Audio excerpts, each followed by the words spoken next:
खडके साहेब सन्माननीय व्यासपीठ आणि राजीव गांधींच्या संबंधी आस्था असलेल्या आपण सगळे बंधू भगिनींनो, आजचा दिवस राजीवजींचा स्मरण करण्याचा दिवस आहे. या देशाच्या स्वातंत्र्याच्या नंतर जी एक नवी पिढी देश चालवण्याच्यासाठी काँग्रेसचं नेतृत्व हातामध्ये घेऊन यशस्वी झाली, त्याच्यामध्ये राजीव गांधींचा उल्लेख हा प्रकर्षाने करावा लागेल. मला आनंद आहे की त्यांचा हा आजचा दिवस मुंबईमध्ये साजरा होतो, की ज्या मुंबईमध्ये त्यांचा जन्म झाला. एवढंच नव्हे, काँग्रेस आणि मुंबई यांचं एक अनोखं नातं होतं. आपल्यापैकी अनेकांना ठाऊक असेल, काँग्रेस पक्षाची पहिली बैठक ही पुण्याला होणार होती आणि त्याच वेळेला पुणे नगरीमध्ये फेकची साथ आली आणि निर्णय हा घेतला की पुण्यावरून काँग्रेसची बैठक ही मुंबईला घ्यावी आणि मुंबईला या ठिकाणी बैठक घेतली गेली आणि त्या ठिकाणी काँग्रेसचा जन्म झाला. आणखी एक अत्यंत महत्त्वाची ऐतिहासिक बाब आहे की ज्याचा उल्लेख मुकुंद वासनिकांनी आपल्या ठिकाणी केला, की सुरुवातीचा काँग्रेसचा काळ हा देशाच्या लोकांच्यामध्ये जागृती करणं, पण संघर्षाचा विचार नव्हता. स्वातंत्र्य प्राप्त करण्याच्यासाठी संघर्षाची भूमिका घ्यायची नितांत आवश्यकता आहे. ही वेळ आणि हा विचार ऑगस्ट क्रांती मैदानावर महात्मा गांधींनी त्या काळामध्ये करून दाखवलं होतं. ती काँग्रेसची बैठक, की त्या बैठकीमध्ये गांधींनी चलत जाऊचा नारा दिला आणि संध्याकाळी ब्रिटिश सरकारने त्यांना अटक केली आणि पुण्याच्या आगा खान पॅलेसमध्ये नेऊन त्यांची रवानगी त्या ठिकाणी केली. आणि दुसऱ्या दिवशी अरुणा सफाई यांच्या नेतृत्वाखाली वर्किंग कमिटी भरली आणि हा संघर्ष आम्ही पुढे नेणार या प्रकारचा आदेश अरुणा सफाईने दिला. आणि त्यावेळेच्या इंग्रज सरकारने संपूर्ण काँग्रेसची कार्यकारिणी तिला अटक केली आणि बाळासाहेब थोरातांच्या अहमदनगर जिल्ह्यात एक प्रसिद्ध किल्ला आहे, त्या किल्ल्यामध्ये नेऊन काँग्रेसची वर्करची ठेवली, की ज्या अहमदनगरच्या किल्ल्यामध्ये डिस्कवरी ऑफ इंडिया यासारखा एक अत्यंत महत्त्वाचा ग्रंथ जवाहरलाल नेहरूंनी लिहिला. ही सगळी इतिहासाची मालिका आणि मुंबई यांचा कुठे ना कुठे संबंध आहे. राजीव गांधींचा जन्म इथं झाला. राजीव गांधींचं काँग्रेस पक्षाचा अध्यक्ष म्हणून एक अत्यंत गाजलेलं भाषण हे मुंबईमध्ये झालेलं होतं. अखिल भारतीय काँग्रेस कमिटीचं अधिवेशन मुंबईमध्ये होतं आणि काँग्रेसला एक नवीन दिशा द्यायची हे सूत्र राजीव गांधींनी याच मुंबई शहरामध्ये मांडलेली होती. आणि मुंबई आणि काँग्रेस, मुंबई आणि राजीव गांधी यांचा एक आगळा वेगळा अशा प्रकारचा सलोखा होता, ऐतिहासिक अशा प्रकारचा तो होता. आणि अशाच वेळेला त्यांच्या संदर्भाचा हा सोहळा या ठिकाणी होतोय याचा मला मनापासूनचा आनंद आहे. मी काय अधिक बोलून आपल्या सगळ्यांचा वेळ घेऊ इच्छित नाही. आज हा राजीव गांधींचा विचार, तो इंदिरा गांधींचा विचार असेल, जवाहरलाल नेहरूंचा विचार असेल, मोतीलाल नेहरूंचा विचार असेल, महात्मा गांधींचं मार्गदर्शन असेल, मौलाना अब्दुल कलाम आझाद, अनेकांची नावं घेता येतील. या सगळ्यांचं योगदान या देशाच्या उभारणीमध्ये आणि देशाच्या स्वातंत्र्याच्यामध्ये होतं. हा या देशाचा एक अत्यंत महत्त्वाचा इतिहासाचा भाग आहे.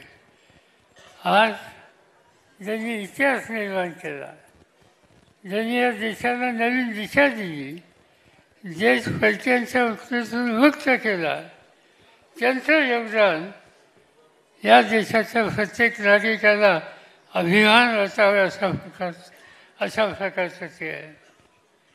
पण दुर्दैव असं आहे की ज्यांच्या हातामध्ये ते देशाची सत्ता आहे त्यांना नेहरू परिवार म्हणल्याच्या नंतर काय होतं मला माहीत नाही.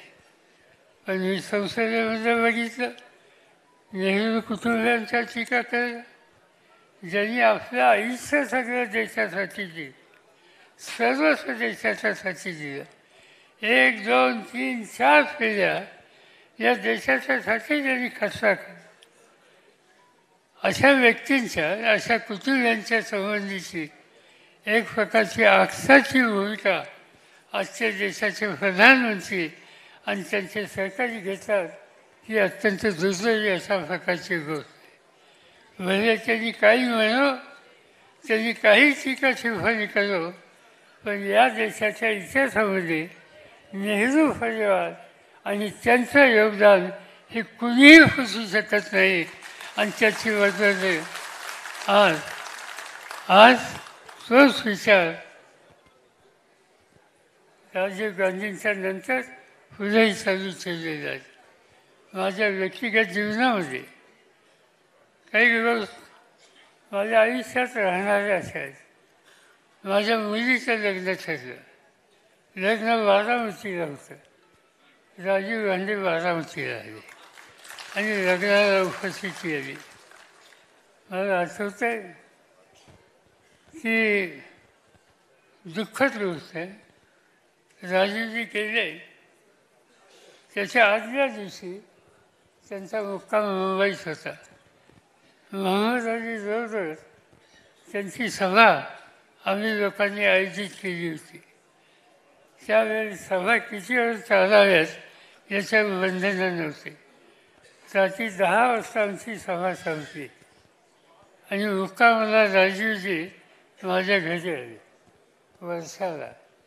आणि सकाळी 7 वाजता तयार होऊन दक्षिणेमध्ये गेले चेन्नईला. आणि दुर्दैवानं दुसऱ्या दिवशी नको ते घडलं आणि ते या देशाचं राहिलेले नाही. आपल्या सगळ्यांच्यातून निघून गेले. पण माझ्या व्यक्तिगत जीवनामध्ये हे 2 प्रसंग मी कधी विसरू शकत नाही. आम्ही लोकांनी एकत्र काम केलं. ते देशाचे प्रधानमंत्री होते, मी महाराष्ट्राचा मुख्यमंत्री होतो. नंतरच्या काळामध्ये देशाचे एक ज्येष्ठ नेते होते. माझं राज्याची सत्ता ही माझ्या हातामध्ये होती. अनेक गोष्टी सातत्यानं एकत्र बसून त्यांचं मार्गदर्शन ठेवून हा देश आधुनिकतेच्या रस्त्यावर कसा न्यायचा या विरोधाची त्यांची जी भूमिका मांडण्याची एक पद्धत होती, त्याचा पुरेपूर लाभ आम्ही सगळेजण सातत्याने घेत असतात. नंतरच्या काळामध्ये एक आणखी एक वेगळी गोष्ट घडली. मी काँग्रेसमध्ये नव्हतो आणि त्याच काळामध्ये पंजाबचं एक वेगळं चित्र निर्माण झालं. पंजाबमध्ये अतिरेकी शक्ती वाढल्या. पंजाब आणि हा देश याच्यामध्ये अंतर होतं का काय अशा प्रकारची स्थिती आली. राजीव गांधी प्रधानमंत्री होते आणि त्यांनी मला बोलून घेतलं आणि मला सांगितलं की ही शिखांचं नेतृत्व आहे. संत लोंगोवाल, बादल आणि यांच्या नेतृत्वाखालचे हे सगळे लोक तुरुंगामध्ये होते आणि त्यांच्याशी संपर्क साधणं आणि सुसंवाद साधणं याची एक राष्ट्रीय गरज होती आणि म्हणून राजीव गांधींनी मला आणि एक R.D. प्रधान नावाचे ग्रस्त की जे केंद्र सरकारचे गृह खात्याचे सचिव होते आम्हा दोघांना सांगितलं की हा शीखांचा प्रश्न सोडवण्याच्यासाठी शीख समाजाच्या नेतृत्वाला चर्चेच्यासाठी तयार केलं पाहिजे आणि ही प्रक्रिया तुम्ही करावी आणि म्हणून हे काम माझ्यावर सोपवलं. 3 दिवस अखंडपणानं प्रकाशसिंग बादल असेल, संत लोंगावळ असतील आणि त्यांचे सहकारी असतील त्यांच्याशी आम्ही सुसंवाद साधला आणि त्यांना चर्चेच्यासाठी तयार केलं. नंतरची चर्चा राजीवजींची आणि त्यांची झाली आणि त्या चर्चेच्या नंतर एक प्रकारचं सामंजस्य हे निर्माण होण्याची प्रक्रिया सुरू झाली. आणि म्हणून अशा कितीतरी गोष्टी आहेत की ज्यामुळं या देशाला संकटातून बाहेर काढण्याच्यासाठी राजीव गांधींनी अतिशय व्यापक दृष्टिकोन ठेवून ठोसपणानं पावलं टाकली.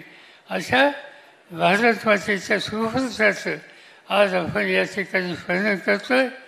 त्यांनी राष्ट्रासाठी केलेले कष्ट, राष्ट्रासाठी केलेला खस्ता आणि राष्ट्रासाठी जे केलेला त्याग याचं अखंड स्मरण आपण लोकांनी ठेवावं आणि ती विचारधारा मजबूत करण्याचं ऐतिहासिक काम आपल्या सगळ्यांना करावं लागेल. ही भूमिका घेऊनच इथून आपण जाऊया एवढंच सांगतो आणि माझे 2 शब्द संपवतो.